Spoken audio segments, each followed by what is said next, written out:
Hello and welcome to our 6th annual F-Word Global Gender Symposium. Thank you for being here, for being a part of this. Yes. For being a part of this very important two-part series. Today we will have 4 presentations in the window between now and 2 with a little, I think, Q&A at the end. Presentations are about 10 minutes each. And then we will have another series of 6 presentations after the passing period between 1:55, approximately 1:55 and 2:05. So let me tell you a little bit about what we're doing here, but really this is a student-centered event, so I'm not going to talk long. I would just like to invite you to ponder with me this quote from Holocaust survivor who passed recently, Elie Wiesel, because I think this is a sentiment that we can take with us as we approach the world and some of the atrocities and also some of the resistance that we see to some atrocities or some difficult human rights challenges, some challenges to progress that might manifest in the world around us. So this from Elie Wiesel, the Holocaust survivor: "We must take sides. Neutrality helps the oppressor, never the victim. Silence encourages the tormentor, never the tormented. When human lives are endangered, when human dignity is in jeopardy, national borders and sensitivities become irrelevant. Wherever people are persecuted because of their race, religion, political views, that place must, at that moment, become the center of the universe." So I encourage you to take those words to heart as you think about and ponder some of these fantastic presentations. And to further introduce today's events, I would like to have come up Allison Hashemi, who has been a longtime participant in this event. You presented at the last 2 Global Gender Symposiums. And Al is going to give us a little bit of an introduction to today and introduce our first speaker, Nikki Beer, who will be our first speaker presenting on women in and around the fight for equality. Hello, everyone. I just want to give a brief introduction to the Women in Gender Studies program here at West Valley.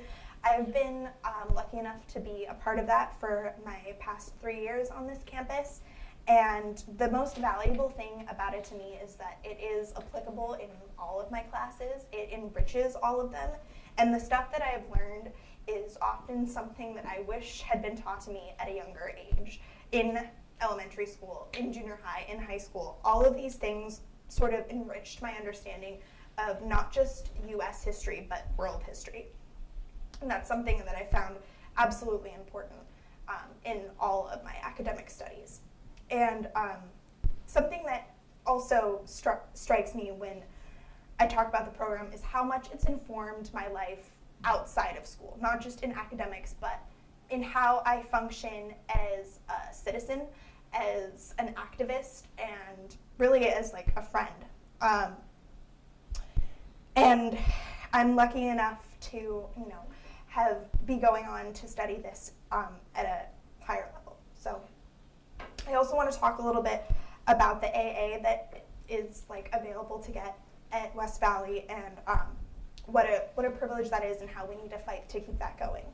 And something really important about the program to me is that it's not just about women, it's not just about gender, it's about society, and not just our society, but the world society, the society that we live in. And I think it's really important that we focus in this program especially on experiences with race and those intersectional oppressions that someone can face.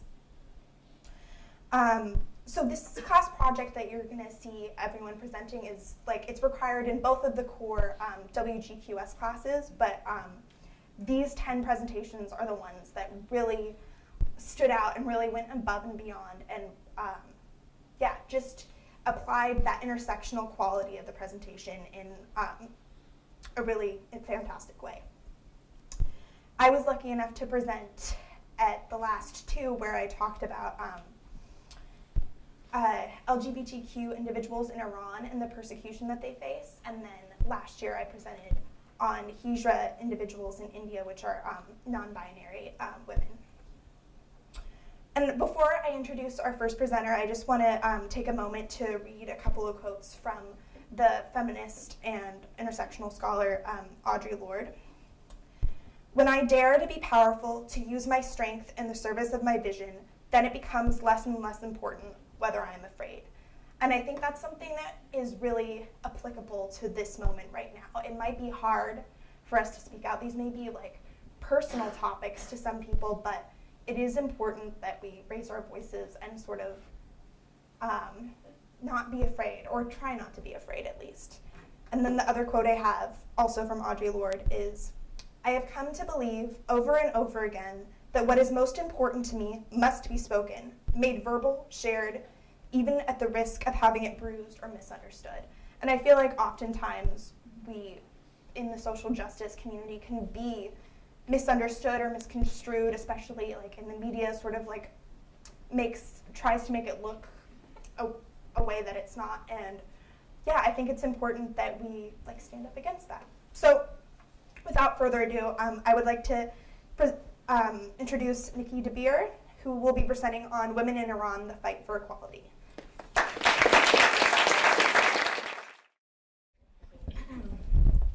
Hello. Okay. I'm going to start off with a little story. When I was 9 years old, I took a trip to Iran with my family. So the flight went from San Francisco to Frankfurt and then a connection flight to Tehran, Iran. I was leaning on my mom's shoulder for support as I slept, and I woke up to her moving her arms, looking for something in her purse. At this point, I annoyingly asked, "Why are you moving? I'm trying to sleep." She says, "We're going to land in 30 minutes, so we need to get ready." Get ready? Get ready for what? Like freshen up with some lipstick and stuff? Nope.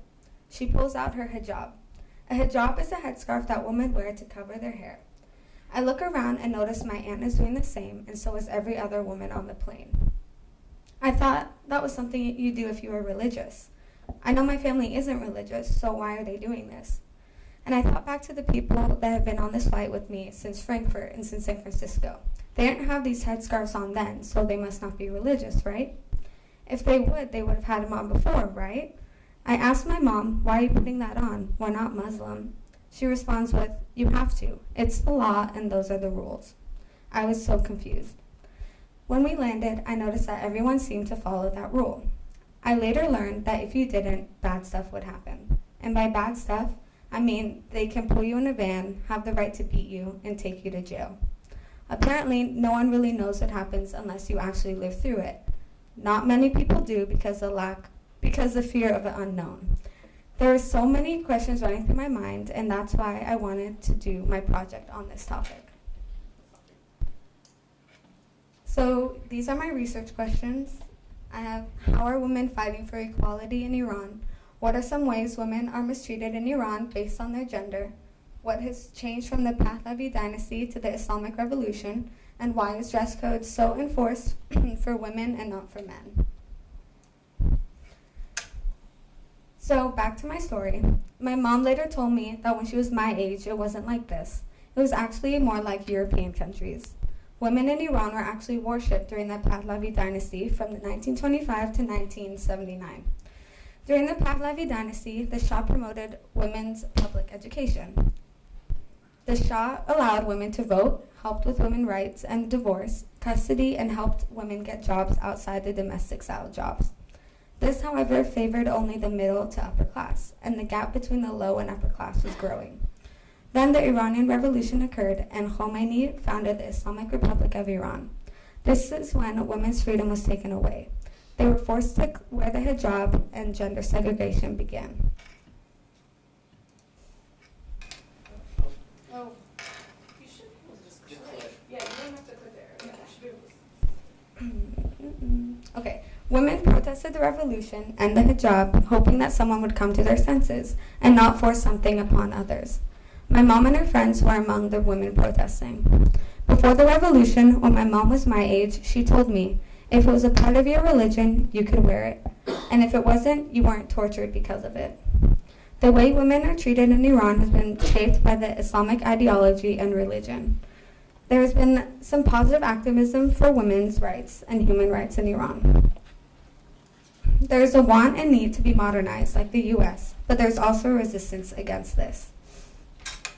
During the Pahlavi dynasty that went from 1930s to 70s, everything was being modernized. Then the Islamic Revolution happened, and many rights and policies went to the power of the wrong people who practiced gender discrimination and were in favor of men. All these laws and rights the Shah of Iran gave women were reversed, and Khomeini came into power.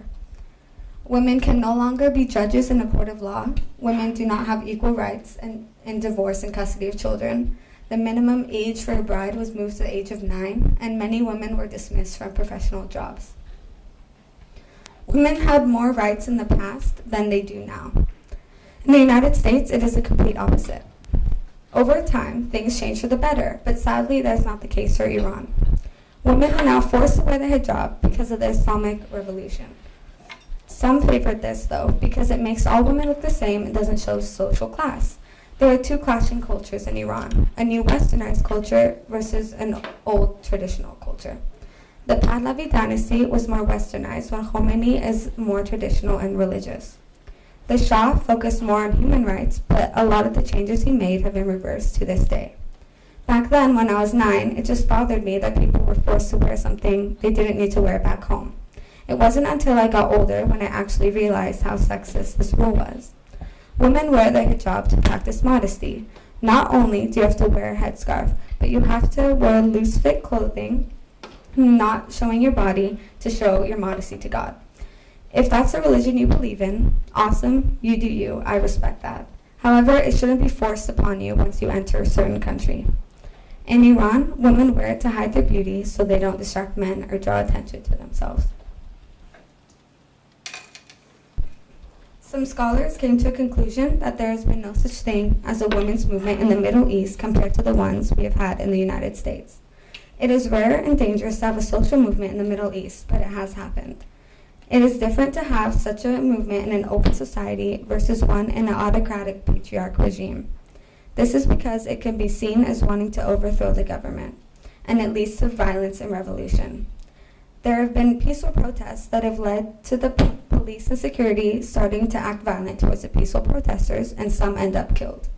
This current movement, called the 1 Million Signature Campaign, is led by a group of brave women in Iran that are fighting for equality and spreading awareness about such a big issue. These Iranian women are trying to raise awareness to the fact that there is inequality in child custody, divorce, inheritance, and marriage. Now that women are educated, they can see that they're not being treated equally, and they don't have their basic rights. These women have been imprisoned because they are violating security laws in Iran. So recently, girls' fashion in Iran is changing and becoming a bit risky. Since social media is spreading, younger generations of Iranians focus more on fashion and are making some changes and altering the looks while still following the rules, kind of. The hijabs are becoming looser and some hair is being shown. If you see a police officer, however, you must cover up quickly. I'm really glad that girls are able to at least have some expression in their clothes, but it's something else that's wrong with the system. While women are covering their whole bodies, men are allowed to wear whatever they please. If it's warm out, a t-shirt will do. Women are not treated the same at all. Women in Iran are oppressed and put down for their gender in ways that many women don't actually see or recognize. They think it's normal and it's tradition. It is not fair, and it is in the favor of men in the culture. In the north of Iran, we have the Caspian Sea, and in the south of Iran, we have the Persian Gulf. The Persian Gulf has islands, and one is called Kish Island. The white sand and warm, clear waters are so tempting to swim in, but women have to go to a separate women's-only beach, which is far, far away from the main beaches. If you want to go in the water in a bathing suit as a woman, you need to go to the women's beach. If you want to stay with your family at the main beaches, you need to remain covered up. Men are free to swim in front of the women, but not the other way around. After realizing this, I noticed how it reminded me of a less extreme version of the same scenario. This version is located right here in the US. Raise your hand if you've ever been dress coded or told your shorts are too short, can't wear spaghetti straps. Same, okay. So this is all because of school dress codes. At some schools, girls aren't allowed to wear shirts that show their shoulders. Why? Because it'll distract the boys during class. and really cause an issue. If a boy is getting aroused by his shoulder, maybe he's the one with the issue. Is it really going to have a severe impact on that boy's education? Instead of making girls cover up for the sake of not being looked at sexually, maybe we should start at the source of the issue and try to teach boys not to stare at girls and sexualize their shoulders in that way. Oops, sorry. Women should not be objectified based on what they're wearing. The dress code wasn't very enforced at my previous high school, but for many girls in schools across the nation, it is getting to a point where it's just absurd. In April of 2015, a student from Texas was sent home because she was wearing yoga pants and an oversized shirt. The shirt covered her whole backside, but she was sent home because the pants were too tight around her legs. There are so many rules about what girls can and can't wear. At some schools, girls can't wear tank tops. But are there any rules about guys not being able to wear bro tanks? But what if the girl gets distracted from the boy's biceps in class? I don't know why that's not a rule. It could happen, it could not, but I don't see any rules being enforced because of it. So women's bodies are sexualized and called a distractions. Women's arms, shoulders, and legs are called a distraction. If a woman's face is really beautiful too, shouldn't they cover that up as well? It may distract some men. You guys are probably looking at me and thinking, come on, Nikki, that's a bit too extreme. And my answer to you is, I know.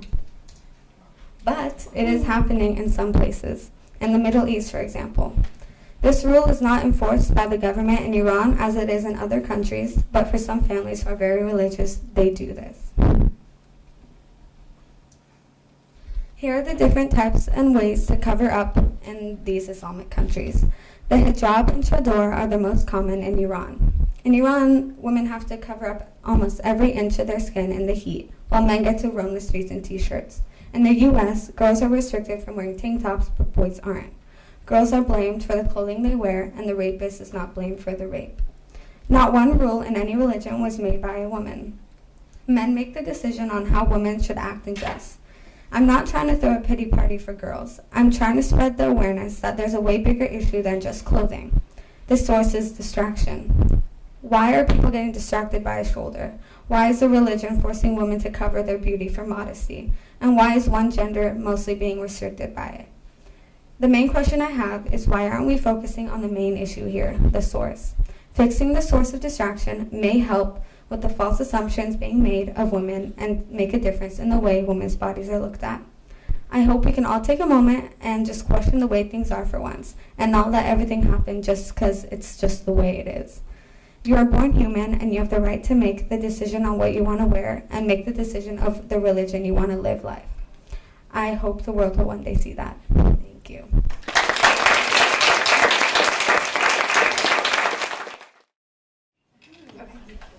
So my topic is Bleeding Out, Kenya's Fight to End the Stigma Surrounding Periods.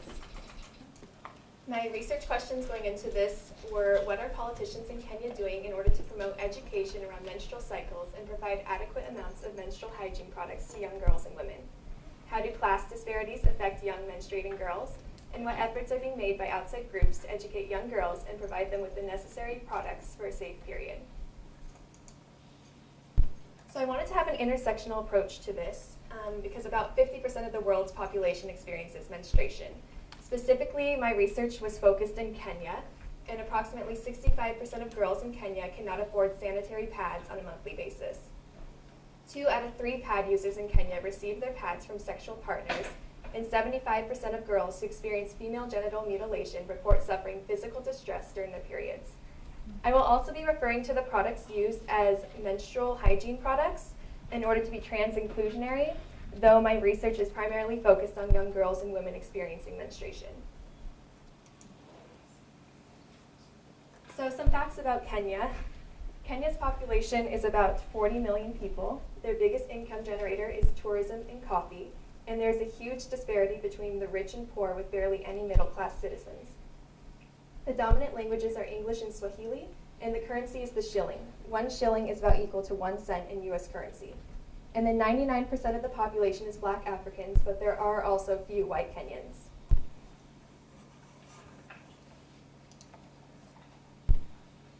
So in Kenya, the price of pads is unaffordable. A pack of 8 pads costs $1.20 in US currency, and that is about equal to 124.02 shillings.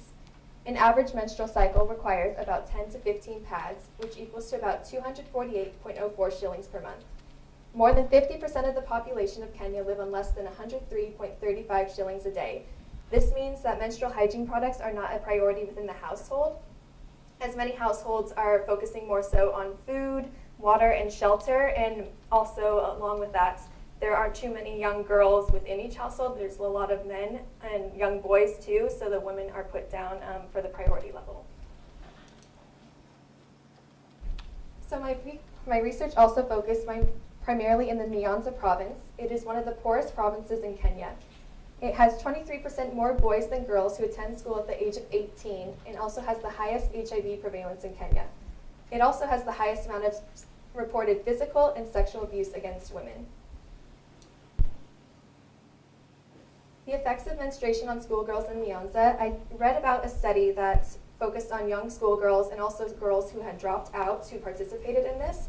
120 young girls took part in the study. 80% were 14-year-olds, 16% were 15-year-olds, and 4% were 16-year-olds. The girls in the study reported feeling ashamed, ill, unable to focus, fear, stress, and dirty when they get their periods. They used products such as cloth, mud, leaves, blanket, and mattress to prevent leaking. The fear of leaking or illness created absences from school, and these absences added up to about 4 per month, making up a total loss of 10 to 20% of school days.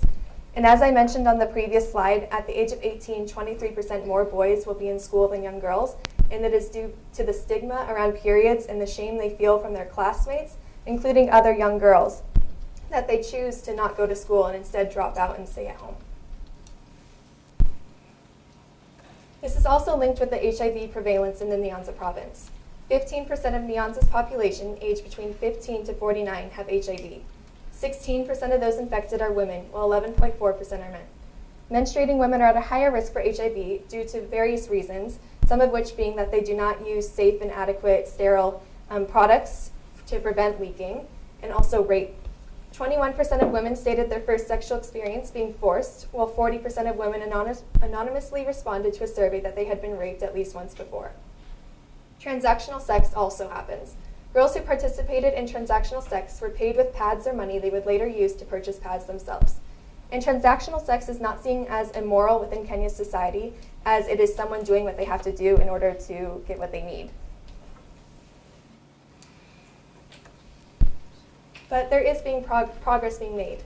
In 2004, Kenya repealed its tampon tax in order to help lower the price of sanitary pads for consumers. In 2011, the Kenyan government began budgeting $3 million per year towards distributing free pads in schools to low-income communities.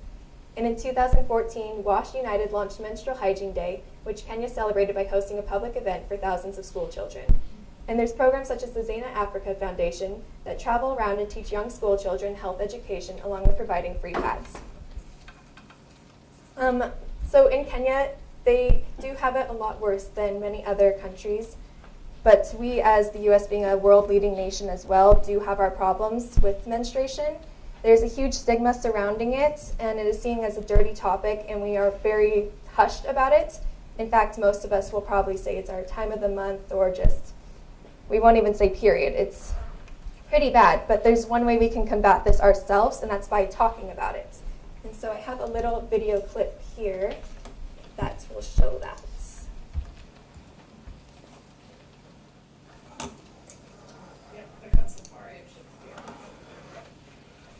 If it wants to load.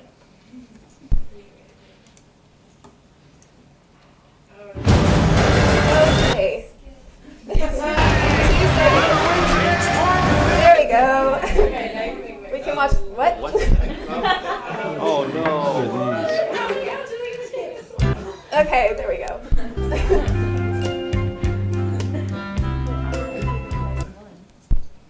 Okay. Did you know there are almost 5,000? How can something that one of the most silenced human rights issues around the world? Let's try that again. It's something to do with the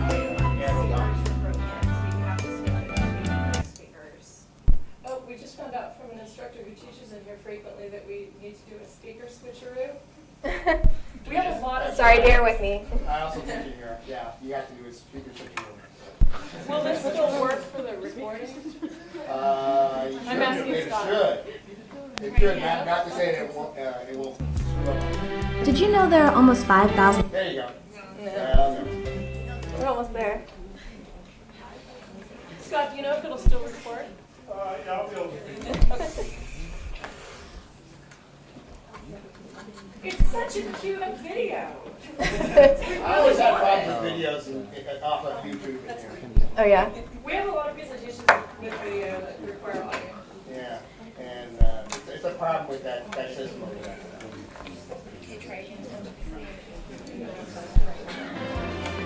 How can something that has so many names also be one of the most... It kept stopping. The audio. This should be Right. Why is there stigma surrounding one of the most fundamental biological Tampons and pads are considered... I could basically talk about it for you. Yeah, sometimes. Oh, yeah. Can we get any text support on this? Like, can we get the... luxury items under the law in most U.S. states, which... Slide it back to the... Yeah. Okay, last time. Okay, we're good. Did you know terms for period?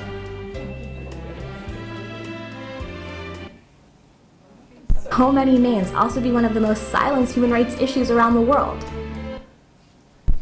Why is there stigma surrounding one of the most fundamental biological processes? Considered luxury items under the law in most U.S. states, which place special taxes on them. Period is such a luxury, then why do many girls feel so much shame about it? Advertising depicts period blood as mysterious blue liquid. Or they're made to be as small and discreet as possible. Because it would someone to discover a girl was performing a totally healthy bodily function, right? Okay, so basically what we can all do leaving this room is to talk about menstruation. It shouldn't be something that we try to hide. Like, I shouldn't have to feel like I can't take a tampon out of my bag with the fear of someone looking at it and being like, what's that? Or like, why do you have that? It's because it's a healthy, functioning part of my body, and we do this, and it's not something that we should try to hide. And so I encourage you all to leave this room with that open mindset and being able to talk about it. Thank you.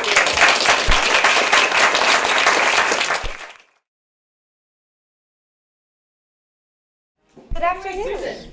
My name is Susan Lemassny. This is my presentation called Fiercely French, How One Nation is Leading the Way in Protecting Women from FGM.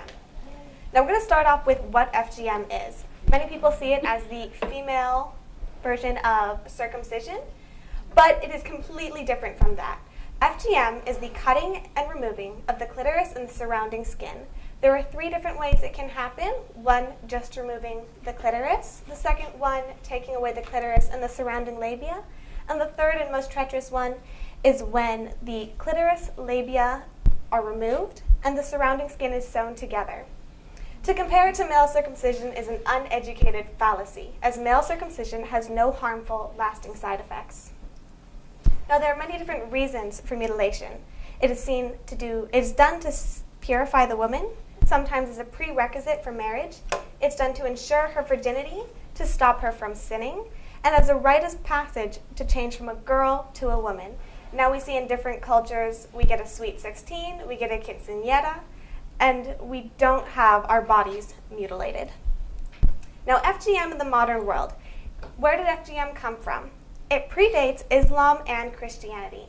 It originated in African and Middle Eastern cultures, usually stemming from Muslim practices, but has also affected women in Jewish and Christian religions. Now, although it is no part of any religious text or set of rules, it is often seen as a counterpart to male circumcision and shows up nowhere in any type of rule, set of commandments, anything. Now, it's also seen on all 6 continents, excluding Antarctica, where there are no people. Now, how has it spread globally? Female genital mutilation has affected millions of women and girls across continents, belief systems, and socioeconomic strata for approximately 5,000 years. This is a reality that is practiced in patriarchal societies that control the bodies and sexualities of women. As people have migrated, so has this abusive practice. Now, there are many dangers to FGM. The physical dangers include excessive bleeding, severe pain, troublesome childbirth, pain during intercourse, infection and disease, which can lead to death, cysts, scars, damage to the urethra and urinary tract, and increased risk of HIV. Now, the increased risk of HIV comes at 2 points in a girl's life when she is a victim of FGM. The first time, usually when the tool used to cut her, is usually shared throughout a community and not kept sanitary. So HIV can be contracted that way. And the second time is usually during her first experience with intercourse. She's usually cut or torn, which also can lead to HIV being contracted. It's also the women's burden to bear all the psychological damage that comes along with it. They face body dysmorphia, a loss of trust, lack of confidence, long-term anxiety and depression, sexual dysfunction, shame, and trauma. Throughout my research, I found this poem called The Three Feminine Sorrows. It's from Somali. It is what my grandmother called the three feminine sorrows: the day of circumcision, the wedding night, and the birth of a baby. All of these days are very painful, very traumatic for a woman who is a victim of FGM, usually causes her body some damage. And if FGM had ended in any way, women wouldn't experience these three sorrows. So now, how is the world responding? And the answer is not very well. Although FGM is illegal in over 29 countries, there's a lack of prosecution and punishment. Many countries don't have specific laws that are broken when FGM is committed on girls. The conversation has begun, but now it's time for real solutions. And that's where France comes in. So what is it that makes France stand out? France went above and beyond any other country and is the first and most prominent thing they did was categorizing every case of FGM as a case of child abuse. This led to clear laws being broken and left no court debating punishments. And a lot of that we see in other countries like England and America. When FGM is committed, the certain state laws or city laws will try to go in and be like, okay, what do we do? This has happened. Who do we punish? How do we punish them? What's the probation period? But when France changed it to a case of child abuse, there were clear punishments, laws, everything was already done. So now because of this, France prosecutes more cases of FGM every year than any other first world country. So how many girls in France are affected? It is estimated that about 61,000 women in France are victims of FGM. Now, France is combating FGM by keeping medical records and hospital records, having FGM-related child prevention interventions, and having a national action plan to fight it. A lot of the prevention interventions come on mutilation holidays, where families will take their girls out of the country, usually back to Africa, for them to be cut. One of the most involved products stops those girls and families from leaving the country, usually with a team of close family members, investigators, sometimes stopping them before they get on the airplane. They remove the girls from the custody of their families and give them counseling, along with prosecuting the parents and the involved parties. There is real help for women and girls in France. They set up many different ways to help them with counseling and therapy and treating their physical injuries. France is also the first country to introduce a reconstructive surgery to rebuild the clitoris and genitalia, which doesn't exactly rebuild the clitoris. It's an incredibly intricate part of the body, but it helps the girl deal with the body dysmorphia she's experiencing. They raise awareness so that people can come forward and receive help. And once these girls are helped and empowered, they are able to go forward and help other girls in their communities. I've read stories about some who have gone to their neighbors and cousins and told their parents, don't do this to your little girl. It'll only cause her trauma. So how can we relate to these women? Well, the majority are women of color, and most are cut before the age of 15, although they experience the effects for the rest of their lives. Many of them come from backgrounds of African or Middle Eastern regions, and many face a society where they do not have a voice to speak out against it, a very misogynistic, patriarchal society. So what can the rest of the world learn from France? They can bring attention to it, create similar battle plans to help convict mutilators. They can help prevention, stepping in and protecting girls at risk for FGM. And they can bring in the love and affection, set up easily accessible counseling and therapy, and medical treatments for victims. And if you want information and action, look to raise awareness in your own social groups. Learn the facts, learn who's affected, learn what you can do. Become a part of community outreach.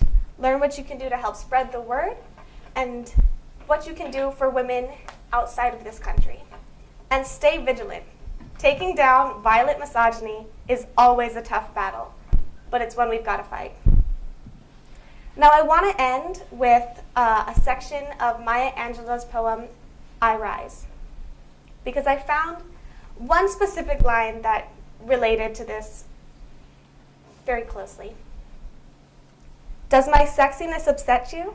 Does it come as a surprise that I dance like I've got diamonds at the meeting of my thighs? Out of the huts of history's shame, I rise. Up from a past that's rooted in pain, I rise. I am a black ocean, leaping and wide, welling and swelling I bear in the tide. Leaving behind the nights of terror and fear, I rise. Into a daybreak that's wondrously clear, I rise. Bringing the gifts that my ancestors gave, I am the dream and the hope of the slave. I rise, I rise, I rise. Knowledge is power. Thank you.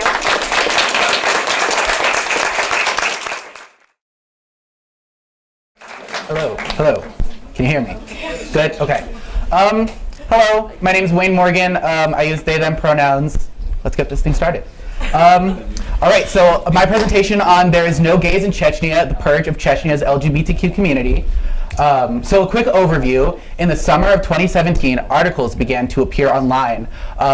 Very popular on Facebook. I'm sure some people saw at least one of these articles on Facebook. These articles detailed firsthand accounts of gay men in Chechnya being kidnapped, beaten, and tortured in an attempt to get them to out fellow queer people. Their stories were received internationally, but the biggest outcry was from Canada, who began to advocate for and assist the Chechen LGBTQ community. Shortly after that, Russia took on the responsibility of investigating these claims to see if they had any validity. To this day, there has been no formal punishment against Chechnya, nor have there been any court cases, and none of the Chechnyan government has spoken out against these actions. So Chechnya is in southern Europe, but it is still considered a Slavic nation and is considered very Eastern European in culture. Two of the largest religions in Eastern Europe are Orthodox Catholicism and Sunni Islam. These two religions have a history of bigotry and closed-mindedness, especially towards LGBTQ people. In many of the Eastern European countries, religion is so intertwined with their national identity, it's hard to draw the line and figure out where does the belief system end and where does their culture start. This lack of acceptance for the LGBTQ community is extremely prevalent in Eastern Europe, so much so that Russia passed anti-LGBTQ laws and anti-LGBTQ propaganda laws in 2016. And so here's a map of Chechnya. As you can see, it is very southern, bordering Georgia, but it is still part of Russia and works very closely with Russia. And so now we will get to the video.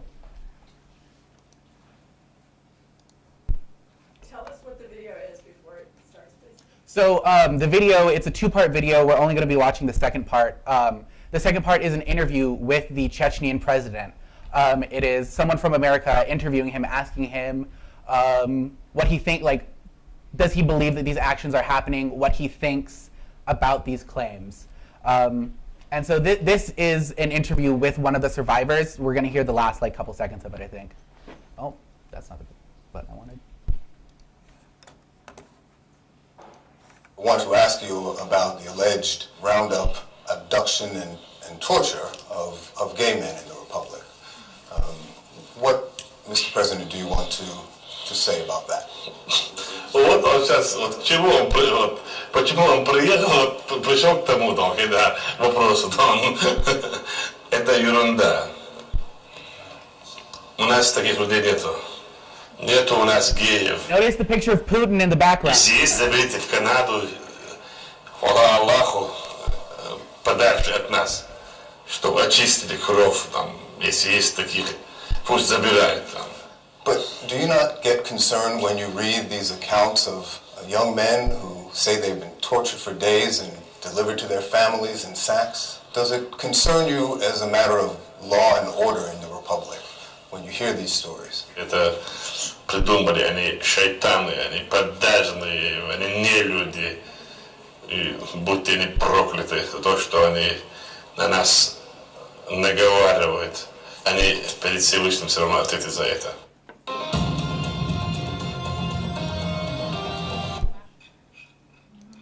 I just heard somebody say, wow, yeah, like, that's crazy. The fact that he's like, oh, it's nothing. Like, yeah, pretty much. It's like, they don't live here. No. So in the video, the president talked about how there were no gays in Chechnya and that if there were, they should all just go to Canada because they don't want them in Chechnya. He then goes on to explain how they're traitors, how they're evil, how they're like Satan, more or less. And then that just goes to show what I talked about earlier, this belief that like being LGBTQ in Eastern Europe is like something that's far removed, like you can't be LGBTQ and still hold that Eastern European identity. But yeah, like that video was super crazy, and like I pointed out, there was a picture of Putin in the background, showing just how closely tied Russia and Chechnya are. So the relationship between Russia and Chechnya. So shortly after these claims appeared in April, Russia was tasked with investigating the claims. But one of the biggest issues with Russia investigating it is that they are so closely tied with Chechnya. Their investigation wasn't as truthful as it could have been. Because when talking with the president, he's like, oh, those stories are fake. Like those people are sellouts. They're being paid off to tell this information because this isn't actually true. But as of April 18th, 2018, no Russian officials have spoken out against or condemned the actions of Chechnya, and no Chechnyan government officials have accepted responsibility for these actions. So you might be thinking, what can I do to help these people? There must be something. Well, there's a couple things you can do. You can donate to the Human Rights Campaign, the HRC, because they're a humanitarian group that helps people all over the world to escape terrible situations and to help them lift themselves up and to make their quality of lives better. Another organization you can donate to is the Rainbow Railroad, which is an organization based in Canada that is helping LGBTQ people find or get passports and find housing and work in other countries so that way they can escape these terrible situations and live their true life and love who they want to love. Thank you.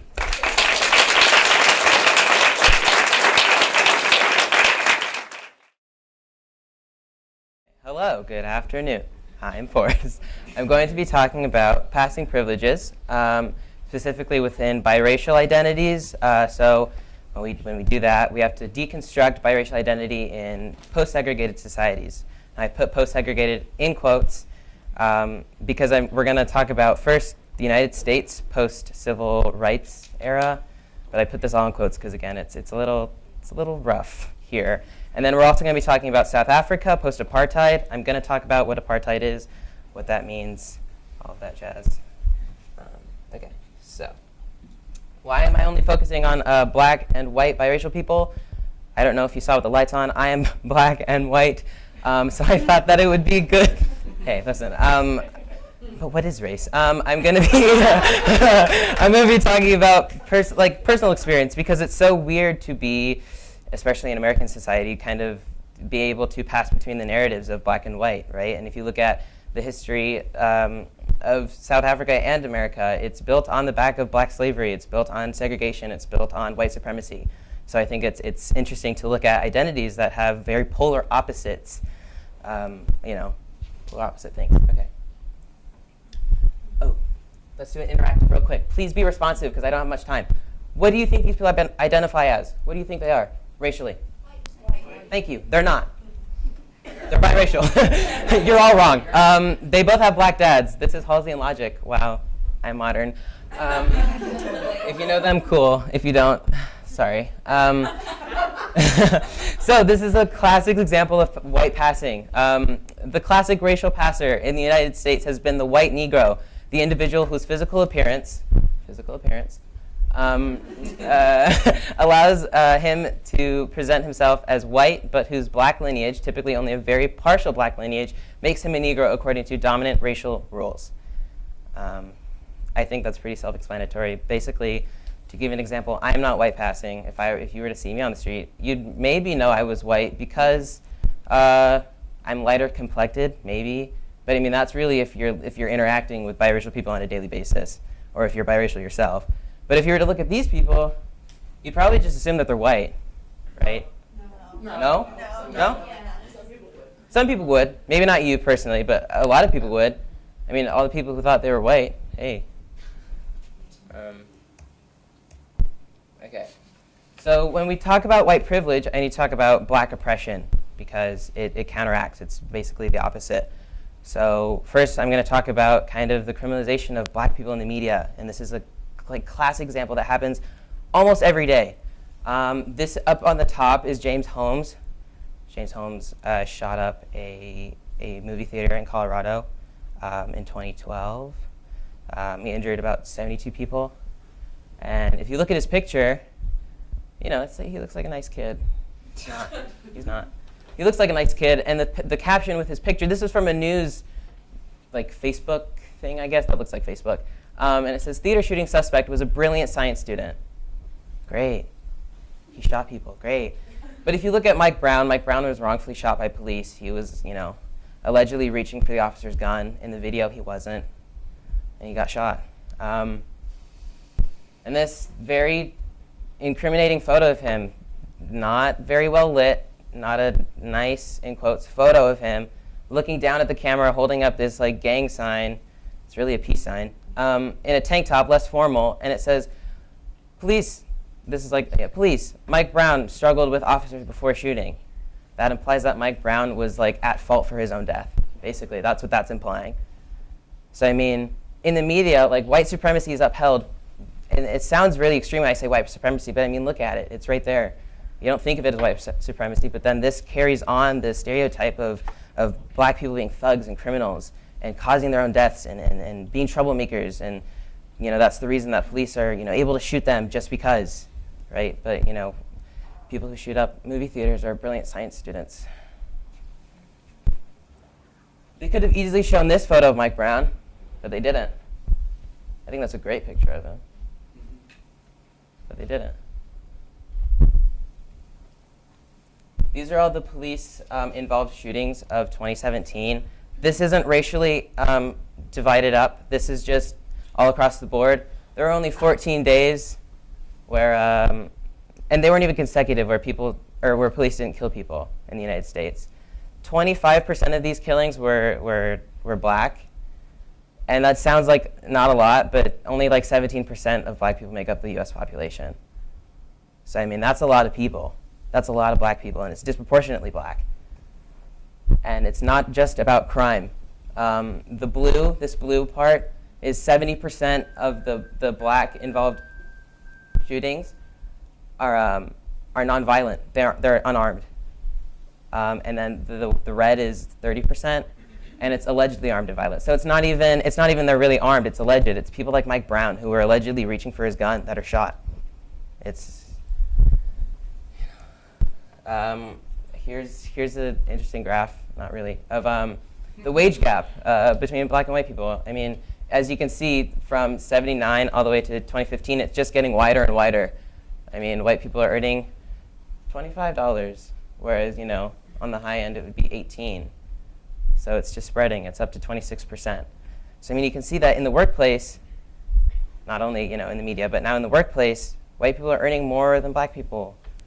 And that then puts black people into poverty more, especially trans black women. They're at the trifecta of oppression. They not only experience the racial gap of pay, they experience the gender gap of pay. And then they're forced into poverty even more, because people are then hiring black people for low wage jobs, basically. They're like, oh, well, let's give black people employment, that's what they want, right? But then they're putting them into $7 an hour jobs, $10 an hour jobs. That's nothing, you can't live off that. So when we talk about all of that, you can see that presenting white and looking white to American society really gets you a lot of benefits that maybe you wouldn't think about. And that's where white passing biracial people have the biggest privilege. They have a really big privilege there. And they also have a privilege in monoracial settings. I mean, basically, if you are lighter complected, right, if you're a lighter biracial person, you are more accepted by really mean white people. You are more accepted. You are an acceptable black person. And especially in natural beauty movements, I know you guys have heard of that. It's wearing your hair big, wearing kind of breaking away from European beauty standards and being black and being beautiful. But it's a very specific type of black and beautiful. It's my hair type. It's wide curls. It's silky smooth. It's not nappy and big and tangled and dark skin. It's light. It's almost white, but not. So how can we now connect all of that to South Africa? Well, South Africa has a pretty similar history to the US. Apartheid was basically South Africa's segregation. It was segregation. The Brits came and colonized in South Africa, and then this thing called apartheid arose, and they segregated black people from white people. And it was embedded in over 150 laws. So it wasn't like America where, it was like, oh, okay, never mind, it's fine. We get it, we understand. You guys are equal. No, it's it was in 150 laws. That takes time. That takes a lot of time to undo. And it was just undone in 94. That's very recent. Sorry, I lost my train of thought. Oh God, I did this the last time too. Apartheid. There is not another slide. That's it. That's not it though. That's not all I have to say because it's. Oh my God. Oh, yeah, sure. Interesting fact. This relates, obviously, but kind of like how slaves had to have papers here in America to prove that they were owned or who they were owned by.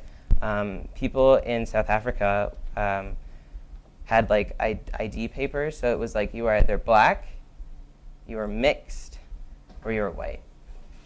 Or no, I'm sorry, you were colored, and colored meant mixed. Colored meant biracial. And so apartheid government gave mixed people a lot of benefits that black people didn't have, but not all of the benefits that white people had, which is interesting. So again, it upholds this you're black, but not black enough, but also not white enough, so you're going to stay right here in the middle. We don't really know what to do with you. Sorry. But then it's for black people, it's nah, no. You guys are too dark. No. And you see that happening, again, a lot in America. Yeah. That's great. Yeah, thanks. I thought about,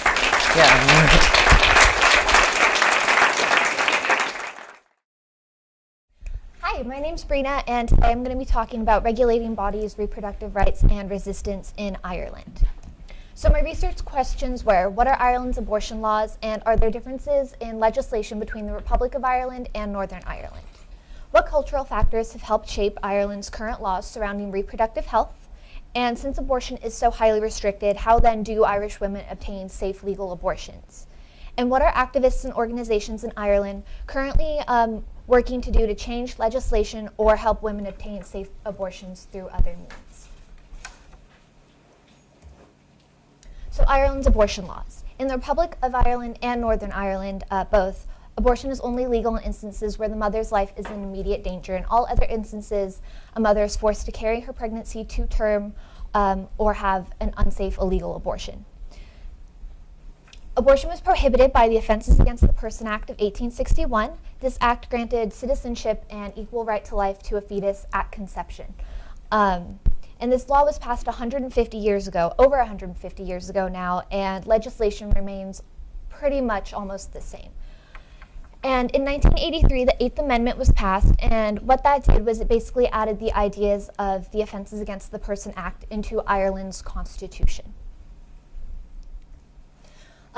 Small change came to legislation only in 2013 when a woman named Savita Halapanavar died in a Galway hospital after she was refused a life-saving abortion.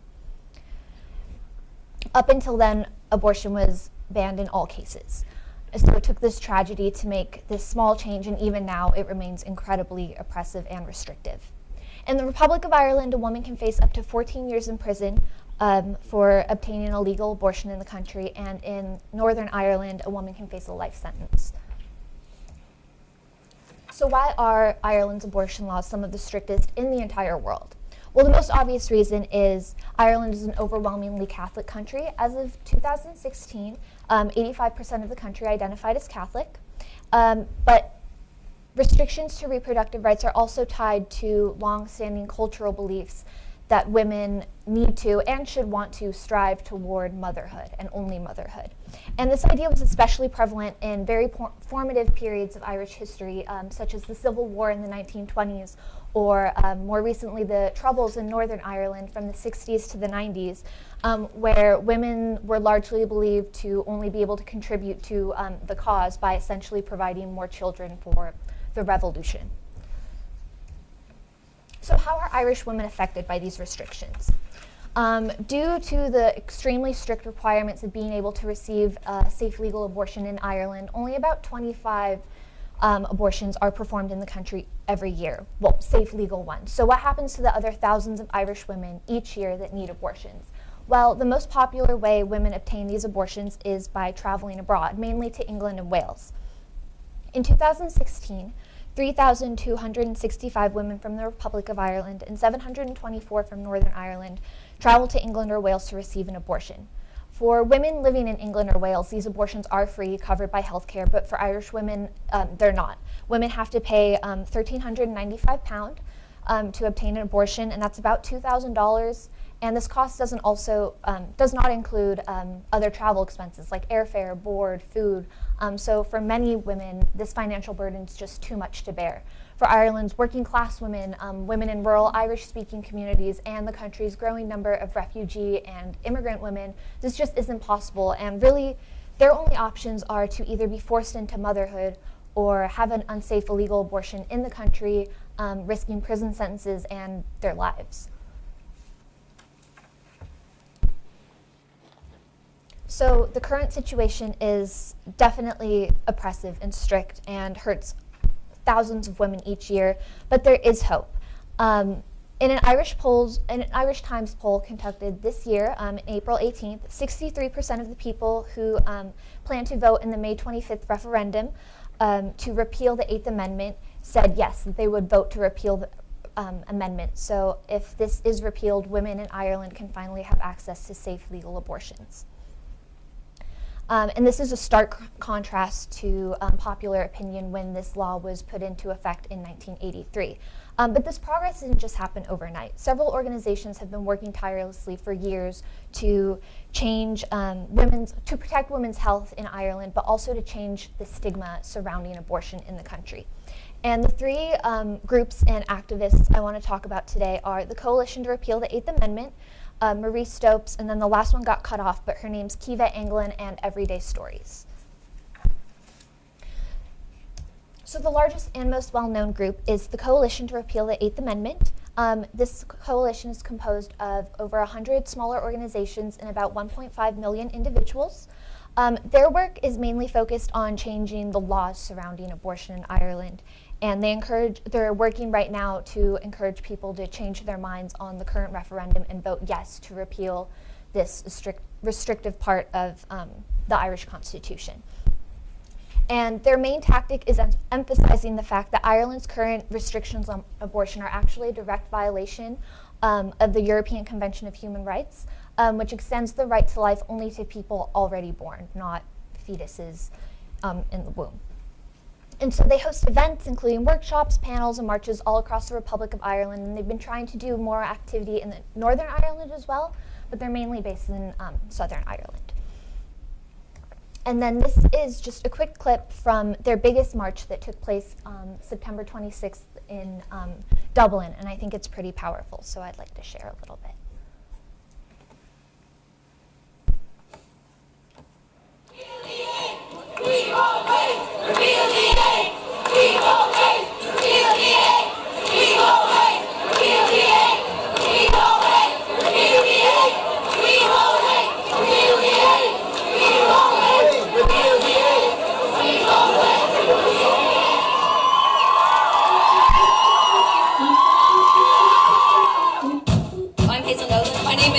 I'm Lucy Watmo. My name's Emma.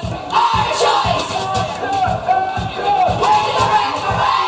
I'm here to support all the women in Ireland who vitally need to be able to access free, safe and legal abortions.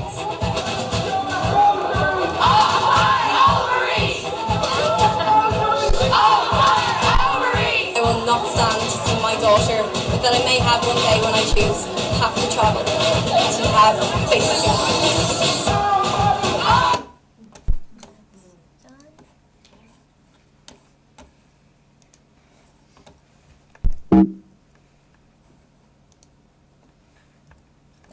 Okay, and the next organization I'd like to talk about is Marie Stopes International. They're a reproductive and sexual health organization based in the United Kingdom, but in the last decade or so, they've really been striving to make their resources accessible to Irish women.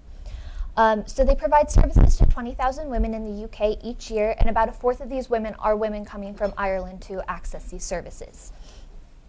They give Irish women free info on abortion and pregnancy options, as well as confidential counseling, and this is available in person if women are able to travel to the UK, but if not, you can also get it accessible online or over the phone. And the most important thing they do for Irish women is they provide financial support to Irish women seeking abortions. So automatically, any woman coming from Northern Ireland or the Republic of Ireland, regardless of economic status, gets a discounted fee on her procedure. And they also provide a taxi service for women coming to England. So Marie Stopes offers taxis to women, and they pick them up from the airport or ferry port, take them to the clinic, and then back again for free. So these are just two financial burdens that women don't have to worry about as much. So they have a little more chance of accessing what's a basic human right. And finally, to wrap this up, I want to talk about an individual activist who I just learned about very recently, called Kiva England. So in 2016, Kiva faced an unexpected pregnancy, and she traveled to Manchester to receive an abortion. On the way home, she began to experience extreme pain and bleeding, and because of the stigma surrounding abortion in Ireland, she didn't tell anyone for over 2 weeks. And eventually she did. She told her doctor, but if she had waited any longer, she would have died. Originally, Kiva had wanted to keep her story a secret. She wanted it to be something in her past that she could ignore and just move on from. But after seeing the way Ireland treats abortion almost killed her, she knew that her story and stories like hers had to be shared. So she created her project, Everyday Stories, which is an art project that aims to bring the humanity back to the 8th Amendment discussion. So the art project shares Irish women's stories of abortion or unexpected pregnancies, accompanied by visual art and poetry. And it is currently touring the country right now. Her goal is to visit all 32 counties in the Republic of Ireland and Northern Ireland combined in time for the referendum that is on the 25th. So even though current restrictions are incredibly oppressive and hurt thousands of Irish women each day, because of activists like Kiva and the organizations that I listed before, there's definitely hope, which I think is the silver lining in all of this. And with the referendum around the corner, there's no way to know for sure how it will come out, but at least people are talking about this, and safe legal abortions are within reach for the first time in a very long time in Ireland. So thank you.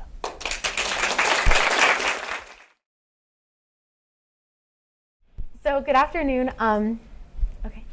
So I'm Evie Sanders, and today I'd like to discuss with you matriarchy, modern or merely mythology. So I wanted to ask in my research, what is matriarchy, and are there any successful matriarchies in the world today? How are social stigmas and expectations, such as marriage, parenting, and family life, different in matriarchal cultures versus patriarchal cultures? And why are there so few matriarchies in comparison to patriarchies when the world population is split almost evenly among males and females? So some definitions. Matriarchy is a society, system, or government ruled by women or one woman, where females hold primary power positions. Patriarchy, on the other hand, is ruled primarily by men and is how most societies are structured today. A matrilineal culture is based on kinship through the mother's line, while patrilineal is based on kinship through the father's line, such as family names. Matriclans are self-supporting groups. As depicted by Heidi Gottner-Abendroth about Masuo culture, a matriclan consists of 3 generations of women, and generally the matriclan lives in one clan house, which often holds 10 to more than 80 persons. So matriarchy versus patriarchy. Matriarchy is not completely opposite to patriarchy. Everyone has freedoms, rights, and responsibilities, not just women like men do overwhelmingly in patriarchy. So in patriarchy, there's a double standard about women's promiscuity versus the ability to date openly and freely in a matriarchy. Men are the primary decision makers versus democratic decision making in most matriarchies. Patriarchies have men monopolizing power, while in matriarchies, women assume roles of power but benefit the whole society. And in patriarchy, there's a lot of oppression of minorities to elevate dominant groups, which relies highly on social stratification, versus matriarchy, which values unity, democracy, equality, liberation, and empowerment, leading to a more egalitarian system. So this is a quote about a perspective on the concepts of and implications of matriarchy and patriarchy. So what is a patriarchy, though? It is a system that both completely lacks and completely fears the feminine.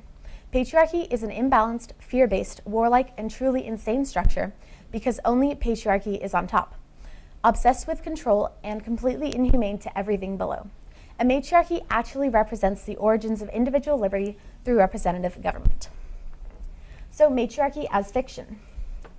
The Amazons in the movie Wonder Woman are women who are created by Zeus, a god in Greek mythology, to protect mankind. These women are political and social leaders and strong warriors.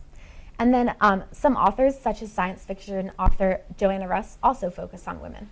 In her short story, When It Changed, a planet while away is depicted that is only occupied by women and flourishes and makes immense advancements in STEM fields. And her book, Female Man, is about 4 women who have different views on gender and womanhood due to each of the societies they were brought up and live in. One is on Earth and another is on While Away, depicted in When It Changed. So many people only know matriarchy as it's portrayed in fictional literature, movies, and TV shows, even though it is actually reality for some cultures today. So throughout history and today, matriarchies are very scarce. One historical matriarchal society was the Minoans of Crete and Greece, who had female deities and officiants, and it survived from 2600 to 1100 BC. Only a few successful matriarchies exist today, including the Mosio people and the community of Umoja. Throughout my whole research process, it was really difficult to find information about matriarchies, especially successful ones today and throughout history. Even only a few movies, books, and other stories are set in worlds where women rule. So first I'd like to talk about the Mosio in China.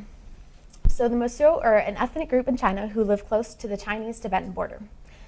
They are said to be the only family and kinship system in the anthropological or historical record that is not based on marriage. Women own and inherit property, run households, and sow crops, as agriculture is their largest source of economy. Men do tasks that require strength, such as building and repairing homes. The Mosio have a very democratic system for governing, where everyone is involved in discussion and decision-making, although the grandmother usually gets the final say. In terms of societal norms and stigmas, there's immense pressure on women to raise children and adopt if they can't have their own. This definitely excludes some queer women and transgender people from being fully accepted and integrated into the culture. It is also quite common for children to not know who their father is. Women raise the children, and men play the role of uncle rather than father.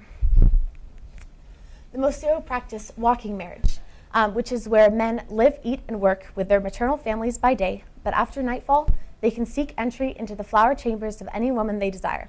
A man goes back and forth. And this is a clip from a video talking about the walking marriage.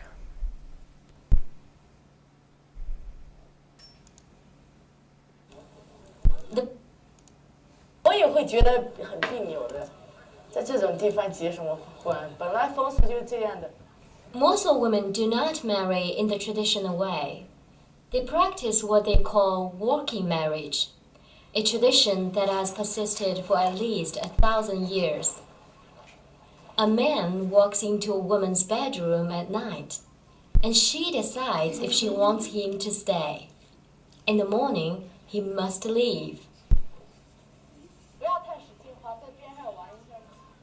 因为他走婚海场什么的都不统一嘛，各干各的嘛，只是晚上两个人在一起谈情说爱嘛。我们的爱情应该是两个人合得来就在一起，合不来就各走各的，很和气的就散开了，何必要去结婚呢？何必要去什么法院啊，搞个什么结婚证呢？说难听一点，就拿那一本红色的结婚证当自己的手铐干什么呢？对不对？ Most of children don't live with their fathers. They're raised by their mothers and their mothers' families. Once the media started touting Mosul society as a free love culture, hundreds of thousands of tourists began coming.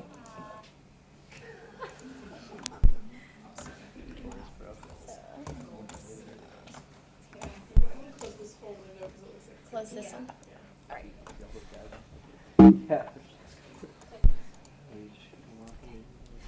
And then we also have Umoja in Samburu, Kenya. So Umoja is a Swahili word for unity, and this image on the bottom is also a symbol of unity. Umoja is a safe haven for women fleeing from female genital mutilation, child marriage, sexual assault, often by British soldiers training near their villages, domestic violence, and other harmful norms and traditions in their culture.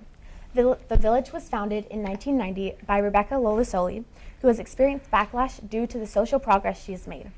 Angry husbands come from surrounding villages, furious about female leadership, to find and take back their wives. The women stay up at night in shifts to protect each other and their village. And Umoja gets a lot of tourism because of what they're doing. So they charge a small fee to visit and tour the village, but they also make and sell jewelry. Both are their main source of income.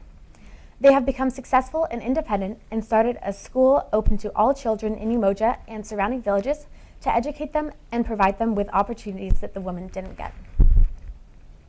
So this is an article, a quote from an article about Umoja. Umoja is a result of brave women deciding they deserve better and creating a space to have better lives for themselves and their children. Umoja and the similar villages are inspiring and evidence that gender equality is achievable in our current society is not the only way to live. Matriarchy equals unity and empowerment.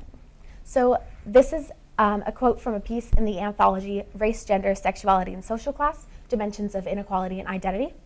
And I think that the women of Umoja and what they're doing really exemplify the ideas depicted in this excerpt. Sharing a common cause assists individuals and groups in maintaining relationships that transcend their differences. Building effective coalitions involves struggling to hear one another and developing empathy for each other's points of view. We do not all have to do the same thing in the same way. Instead, we must support each other's efforts, realizing that they are all part of the larger enterprise of bringing about social change. Thank you.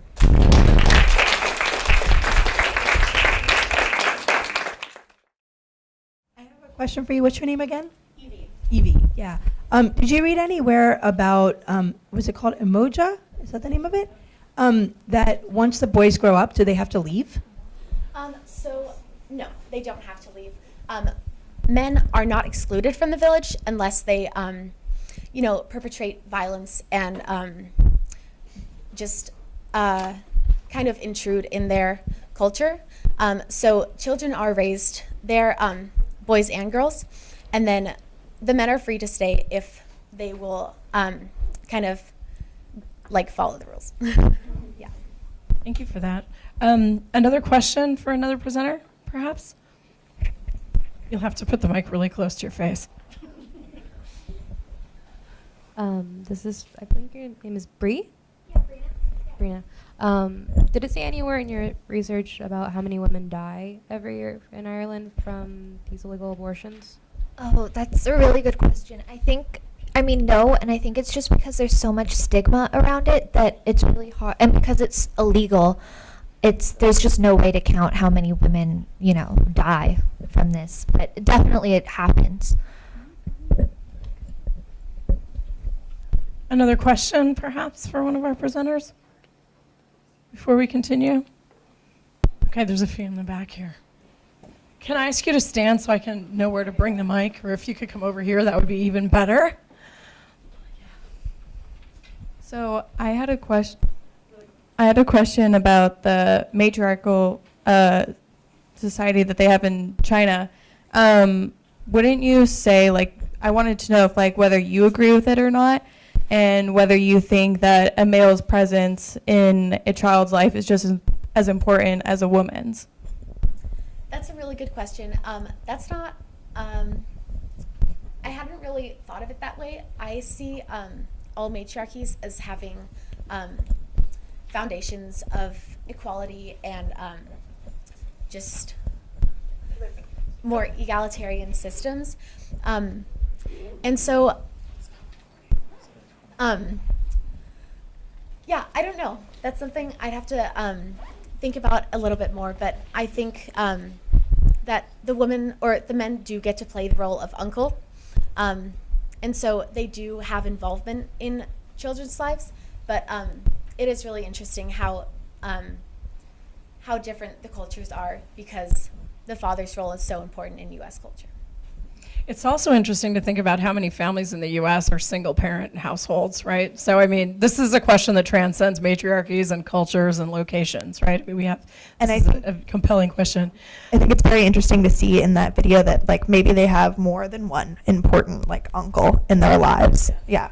Because there's no way of knowing who is, the actual father.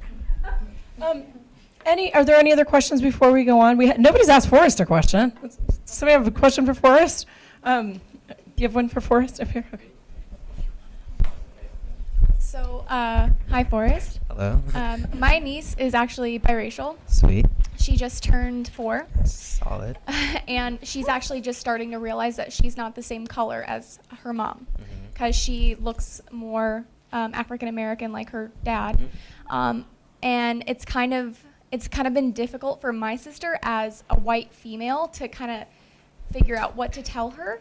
But as a biracial person and you being non-white passing, what would you say have been your biggest hurdles and how have you overcome them? And what can I take back to tell my sister that she could tell her daughter? Some of those hurdles I'm still going over currently. I'm 19. I'm kind of at that age of discovering identity, who I am as a person. And so, that's such a compacted question. I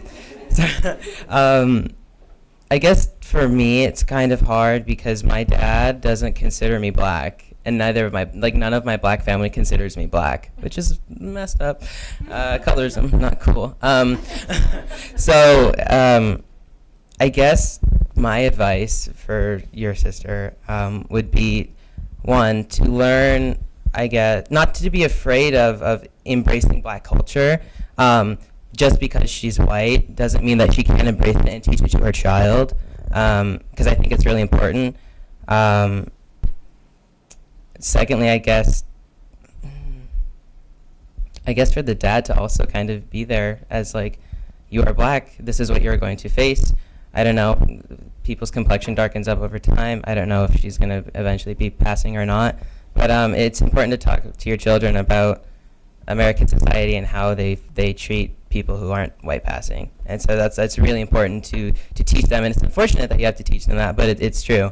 And also, I guess, to just kind of embrace the idea that your kid might not know or might struggle with identity and being part of a racial group, because it's very interesting to be in the middle of both. because you can't relate to a lot of people. You can't relate to like monoracial black people or monoracial white people, because you don't have the same experiences. So. Thank you for that. I think we have time for one more quick question and answer, and then we're going to have our last, I think, 3 presentations. Okay, I'll try to make this as quick as possible, but I have a comment and a question.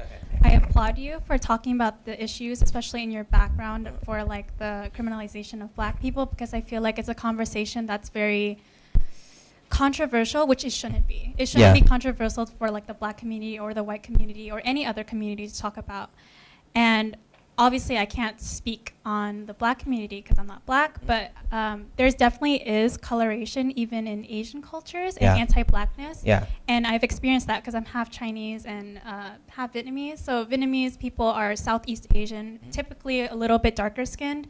And all my life, because I'm very light-skinned, I've been always praised more than my other siblings, which is, you know, I didn't know at first that it's part of this transcending anti-blackness and colorism inside Asia. But yeah, and I can relate. I mean, like, I also had a question because you are mixed, and I'm sure you know about people fetishizing mixed children. Yes. What's your comments about that? Ooh, my comment? It's messed up. It's interesting because a lot of parents who adopt like to adopt mixed race kids because they're like, ooh, mixed race black babies are so cute, like I want to adopt them, and it's kind of this weird like white savior complex, like, oh, you're black and I can like provide for you and have all these resources because of my whiteness. I benefit from society. It's really messed up. I don't know if I have like anything else to say other than it's really messed up. Yeah, it's gross. It's really gross. That's good. Yeah. It's a good call. All right. Thank you. Thank you. Thank you for answering all those questions. Today I'll be presenting on African ecofeminism, Wangari Maathai, and intersectional postcolonialism.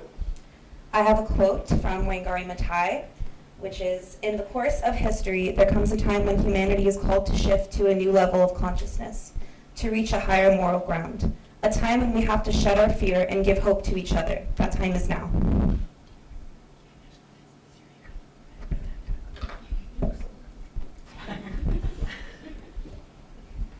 So my research questions are: how is African ecofeminism anti-colonial, revealing systemic oppressions of classism, racism, and misogyny? Why have women and the environment been simultaneously devalued in Western capitalist society? What strides is the Kenyan Greenbelt movement making to combat climate change, gender inequity, deforestation, poverty, malnourishment, and habitat degradation? So what is ecofeminism?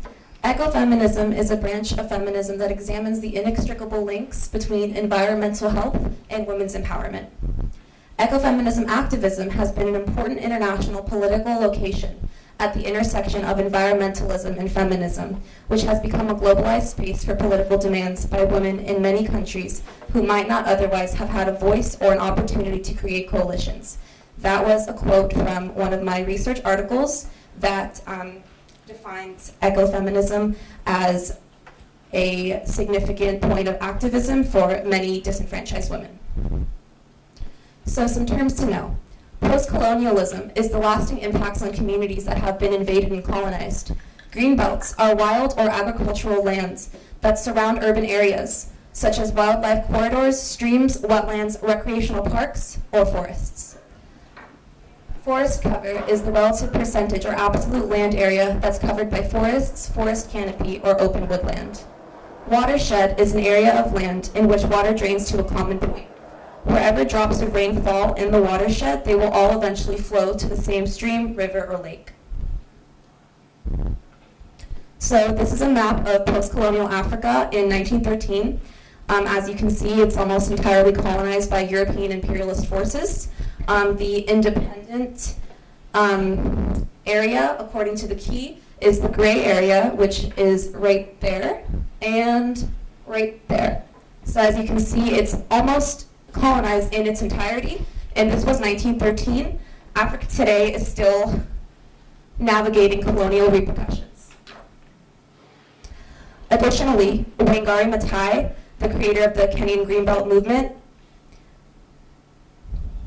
created a response to the urgent needs of communities in Kenya as a result of colonialism and its effect on the people, culture, and environment.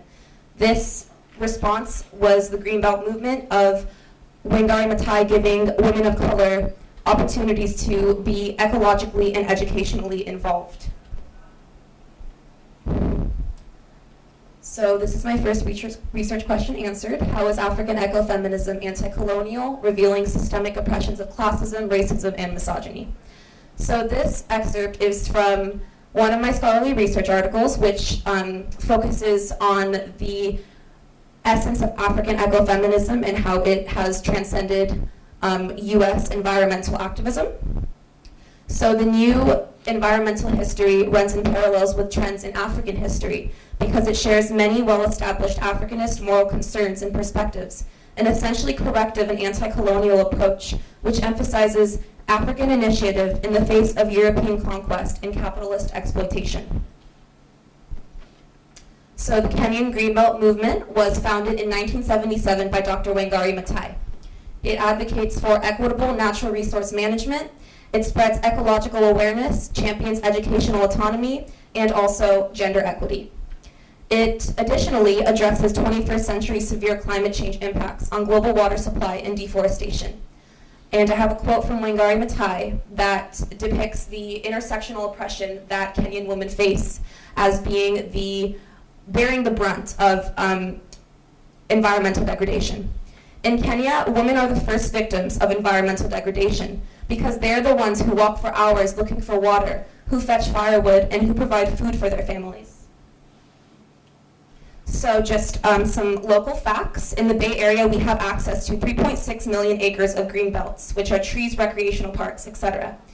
This aids the purity of our water, air, and food, as well as providing sustainable habitat for wildlife. Another area that is local is between Morgan Hill and San Jose. It's called the Coyote Valley, which is 7.4 million acres of farmland and recreational space that we are privileged enough to have. So grassroots activist organizations are developed in local communities. They address the scarcity of accessible resources. They centralize on communication and equal weight of all voices for sustainable, equitable activism. They're nonprofit and not government funded on a large scale. They're developed in response to urgent needs and informed by people's history and experiences. And right here you can see an example of one of the green belts in Kenya.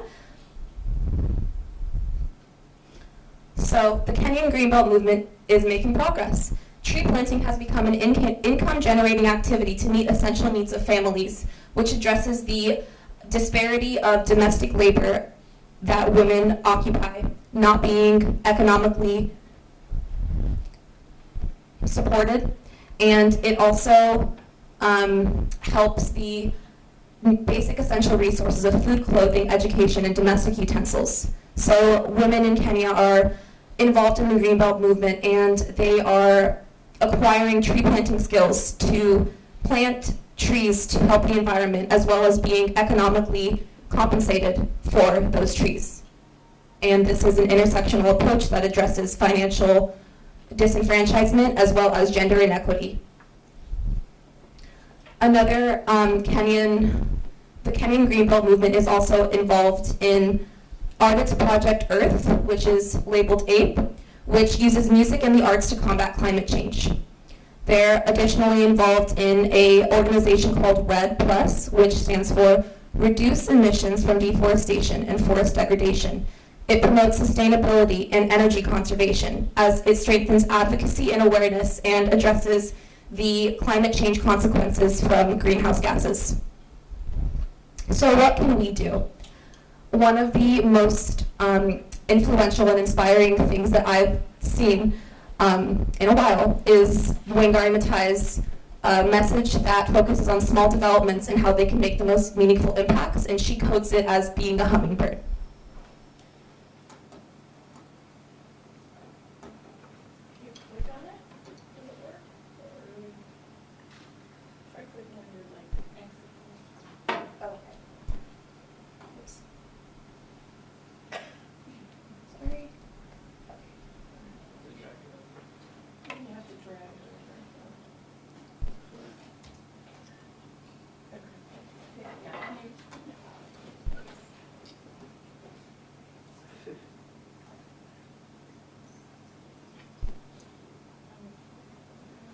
it big.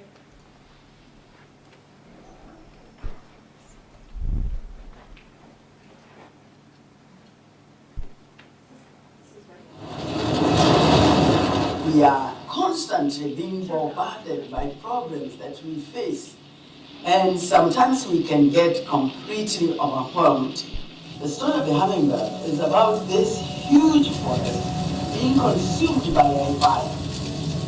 All the animals in the forest come out and they are transfixed as they watch the forest burning, and they feel very overwhelmed, very powerless, except this little hummingbird. It says, I'm going to do something about the fire.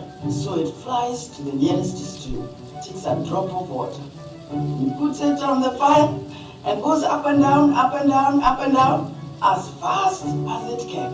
In the meantime, all the other animals, much bigger animals, like the elephants with a big trunk, could bring much more water. They are standing there helpless, and they are saying to the hummingbird, what do you think you can do? You're too little. This fire is too big. Your wings are too little. And you're big, so small. You can only bring a small drop of water at a time. But as they continue to discourage it, it turns to them without wasting any time and tells them, I'm doing the best I can. And that, to me, is what all of us should do. We should always feel like a hummingbird. I may feel insignificant, but I certainly don't want to be like the animals watching as the planet goes down the drain. I will be a hummingbird. I will do the best I can. You'll have to pause that. Yeah.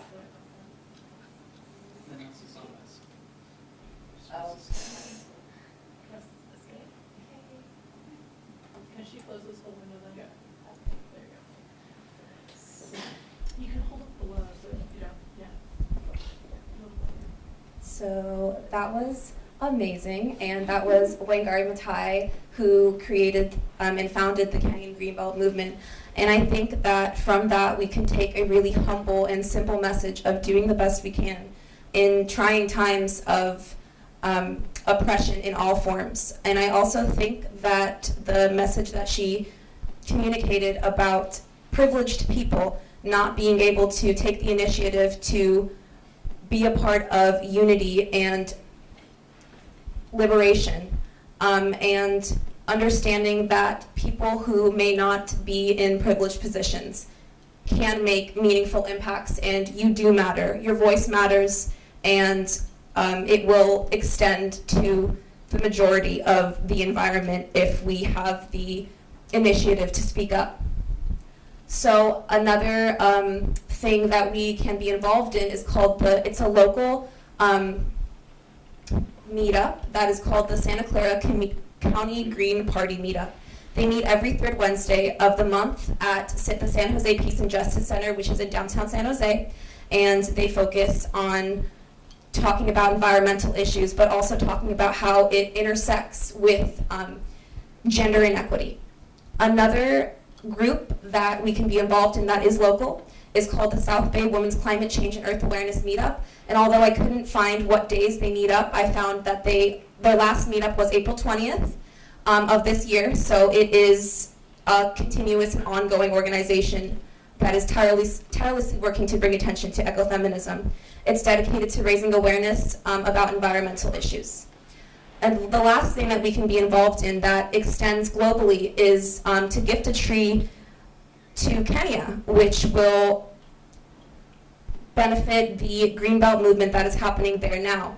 And what it does is it supports the planting of a tree in Kenya, which will in turn support unity and liberation for women of color, especially in Kenya, but for all people in Kenya and across the globe.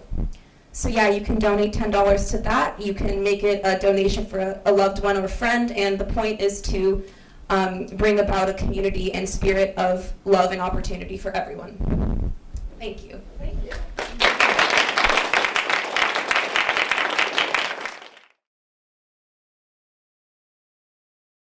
So, hi. I'm Juliana. Nice to meet you all. So I did my project on Pussy Riot, and I titled it A Punk Protest Against Putin. So my research questions were, who are Pussy Riot and where are they from? What are they protesting against, and how are they protesting these issues, and how have they been punished for their actions? All right, so Pussy Riot are a feminist punk rock group from Moscow, Russia, on the far left here. And they are comprised of about 11 members in total, ranging from their early 20s to mid-30s. But there's not a definitive number of members because a lot of them don't want to be open in public or anything like that because of scrutiny. And they do public performances in balaclavas or ski masks. And Putin and their politics is the main subject that they sing about. So their most notable performance was on February 21st, 2012, when they attempted to perform their sixth song that they have written, Mother of God, Drive Putin Away, but they're stopped by police, and they managed to escape, but 3 of the 5 members performed were detained and arrested about 2 weeks later. And these are the 3 members. I would try to say their last names, but I'm going to completely butcher them, so I'm just going to refer to them as their first names. So there's Katya, Maria, and Nadia.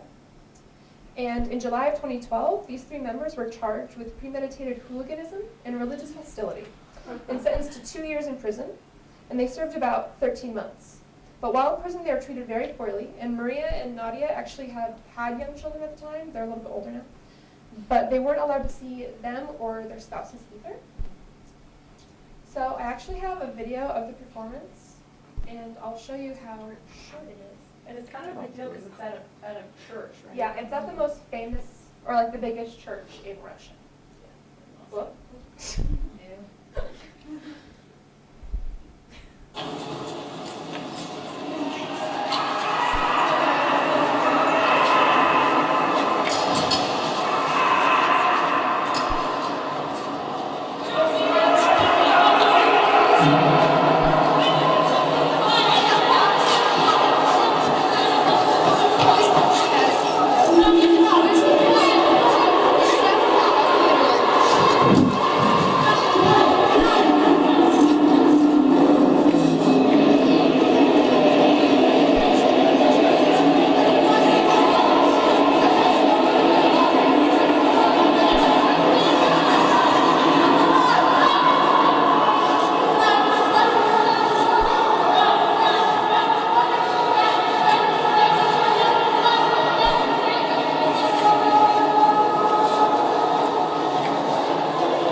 That performance is actually only 30 seconds long, and that got them sentenced to 2 years in jail. So, if that tells you anything. So Putin, Vladimir Putin, I said this the original time I presented it, but it's so hard to find a picture of this man that is not, that does not make you laugh. So I hope you enjoy it. Yeah. So Putin is Pussy Riot's biggest enemy because he has done everything in his power to build strong and masculine men up to tear women down. And the government has passed laws that put non-governmental feminist organizations at a standstill. These groups were foreignly funded, and this law prevented that funding from happening. So these groups were, and they also put restrictions on LGBTQ+ representation in the media, which Pussy Riot has also protested against. And the reasoning behind this restriction was to prevent the propaganda of non-traditional relationships. And so Putin rewards women for their loyalty and attractiveness and their attentiveness to their responsibilities as mothers and wives, which Pussy Riot are the opposite of. They wear balaclavas to obscure their youth and attractiveness. They are swearing in church. They refuse to help sweep the government's order along with their mistakes under the rug. And 2 of these women are mothers, who are protesting instead of attending to their young children. And so the American media, there's Madonna, has embraced Pussy Riot's story because they're providing an example of Western feminism, so what we're familiar with, and what Russia is not. So Russian people don't know what pussy means. They don't know the controversialness of it.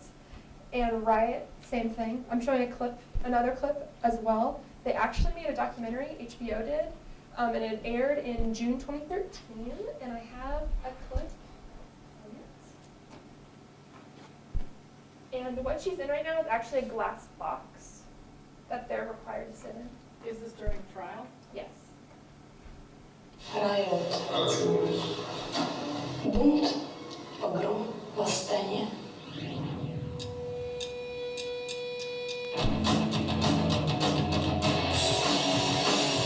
То, чем занимается группа Pussy Riot, это позиционное искусство.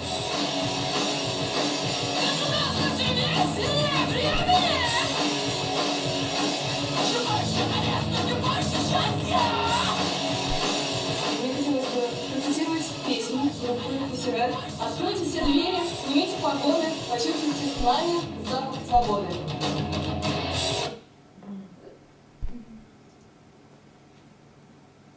So we're at Pussy Riot today. So this picture is actually from the Sochi Winter Olympic Games in 2014. And what this picture is depicting is, so Pussy Riot was actually being followed around by Vice. So they're filming all of this, but they were attempting to perform their song Putin Will Teach You to Love the Motherland. And before they could even start, uniformed Cossacks, which is a semi-military group that was hired by the government to keep order during the games, they start pepper spraying and whipping the members of Pussy Riot, and multiple members were thrown to the ground and beaten.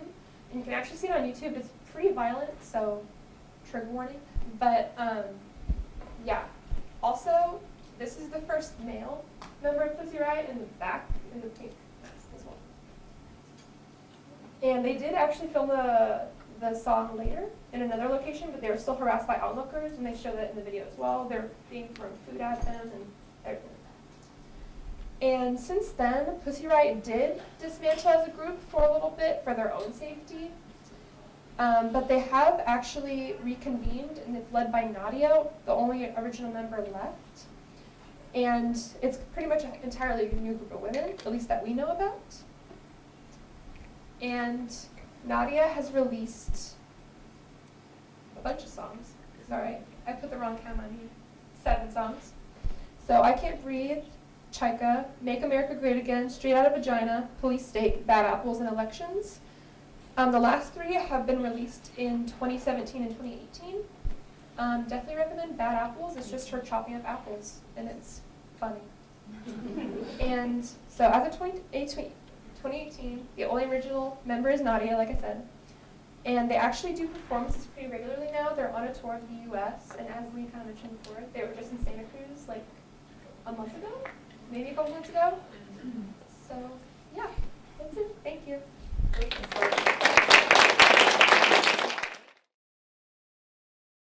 But when you're standing there, we can see you really well.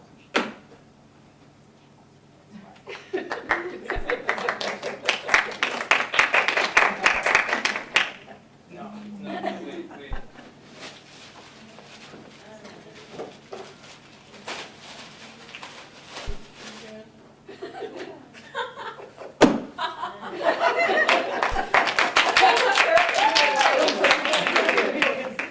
The penis seat. So, the penis seat. And its relation to Mexico City's fight against sexual harassment on public transportation. By me. This is the actual penis seat. And as you can see, it's a bare male torso with legs and a penis. And it appeared in 2017. It appeared in 2017 on Mexico City's subway system. That was good. That was good. Oh, it is good. Great. It appeared in 2017 on Mexico City's subway system as part of a collaboration between Mexico City's government and UN Women. And the sign above it, it says exclusivo para hombres, which means only for men. Here's one reaction to it. Ooh, pretty uncomfortable. But the point here wasn't just to be a joke or to make people uncomfortable. The point of it was to raise awareness. At the base of the seat, you can see this sign. It says, es molesto viajar aquí, pero no se compara con la violencia sexual que sufren las mujeres en sus traslados cotidianos. Which translated into English, is it's annoying to travel this way, but not compared to the sexual violence women suffer in their daily commutes. That's right. So why is this needed? In Mexico City, 90% is the percent of women using public transportation who have reported being sexually harassed.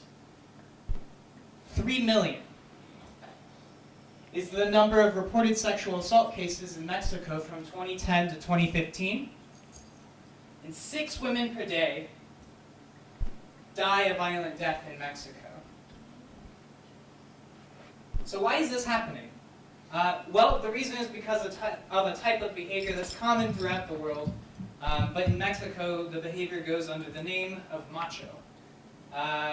Macho is a macho man is one who displays hyper-masculine bravado and posturing, is likely to respond physically to any slight, attempts to dominate women and other men verbally and physically, drinks too much, has many women lovers, and fathers many children.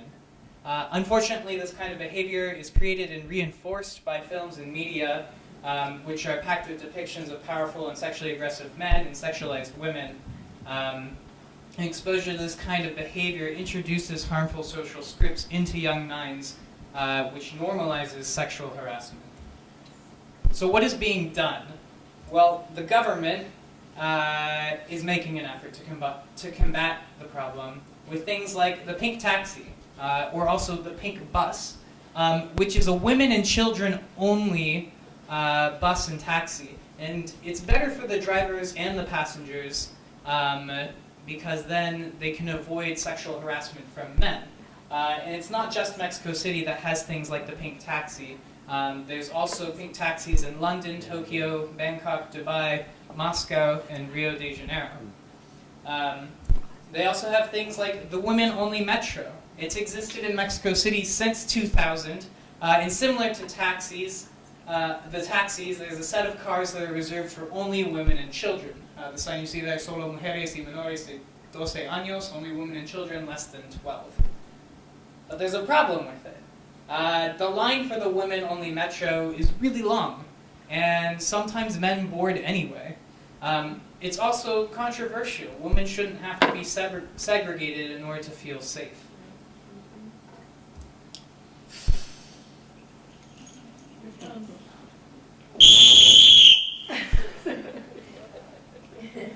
Help! I'm being sexually harassed! Ah! Rape whistles. Mexico City has been handing out, in 2016, handed out close to 500,000 rape whistles in an attempt to raise awareness and to provide people with a way to let others know that they're being sexually harassed. Now, I know there's some of you out there who are critical of these methods. In fact, I hope most of you are, because the problem with these kinds of solutions is that they put all the responsibility to prevent harassment on the shoulders of women. These kinds of solutions are mostly treatments for the symptoms rather than a cure for the problem. But fortunately, they do raise awareness, but what is really needed is re-education of the public, particularly of men, that says that this kind of behavior is intolerable. Which is why the government's also doing things like creating CNAVIM, the Comisión Nacional para Prevenir y Erradicar la Violencia contra las Mujeres, the National Commission to Prevent and Eradicate Violence Against Women. It's an organization whose whole purpose is to raise awareness and educate the public. Additionally, the government has passed legislation such as in 2017, the Decálogo para la Equidad de Género, the Pledge for Gender Equality, a mandate which pledged to create programs and laws that would support equal opportunities for women. And also the Women's Access to a Life Free of Violence Law, which modified 18 articles in their existing legal structure, protecting women's security and emotional well-being during the entire legal process of reporting violent crimes. But it's not just the government doing stuff, there's also the public. I have this video, The Daughters of Violence, or as it is in Spanish, Las Hijas de Violencia.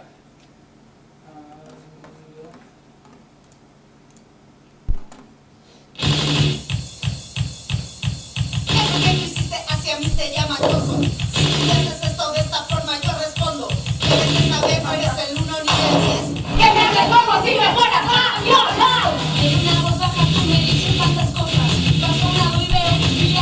Vamos caminando por la calle cuando un acosador nos acosa de cualquier manera que puede ser.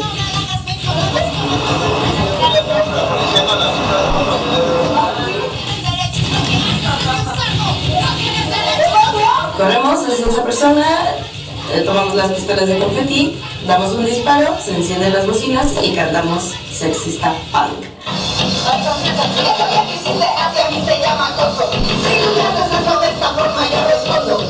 Nosotras tenemos que responder, y si en esa respuesta podemos incitar a más mujeres a que lo hagan, esa es como el ideal. Recomendamos que sea divertido y que no te quedes con la sensación de la violencia que acabas de sentir, para que tú te vayas tranquila y sepas que puedes seguir teniendo un día increíble.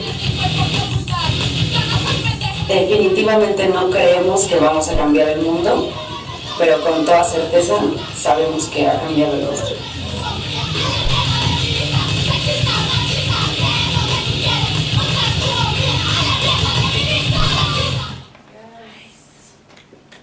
So maybe you noticed that there might be some similarity there to Pussy Riot.